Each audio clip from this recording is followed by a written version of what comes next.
Communication ভালো হওয়া বলতে বলতে চাইছি যে তুমি নিজের কাজের ব্যাপারে যেন ভালোভাবে জিনিসগুলোকে গুছিয়ে বলতে পারো।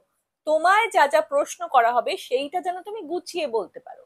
তার জন্য তোমার যদি একটুখানি আস্তে আস্তে গুছিয়ে নিয়ে তারপরেও বলতে হয় ইংরেজিতে, কোনো অসুবিধা নেই। কোনো অ্যাকসেন্ট দিতে হবে না তার জন্য, কিন্তু পরিষ্কার করে বলতে হবে।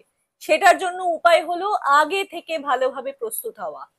এই যে ধরো প্রশ্নগুলো থাকে যে tell me about yourself, why did you leave your last company, where do you see yourself in 5 years, তো এরকম ধরো কিছু কিছু প্রশ্ন যেগুলো থাকে সেইগুলো তুমি একটুখানি আগে থেকে ভালো করে প্রস্তুতি নেবে।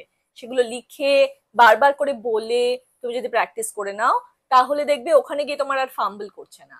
তুমি আগে থেকে ভালোভাবে সুন্দর করে প্রস্তুতি নিয়ে গেলে এবং ভালোভাবে গুছিয়ে তোমার উত্তরটা দিলে, এতে অনেক বেশি কনফিডেন্ট লাগে এবং অনেক বেশি ভরসাযোগ্য মনে হয়।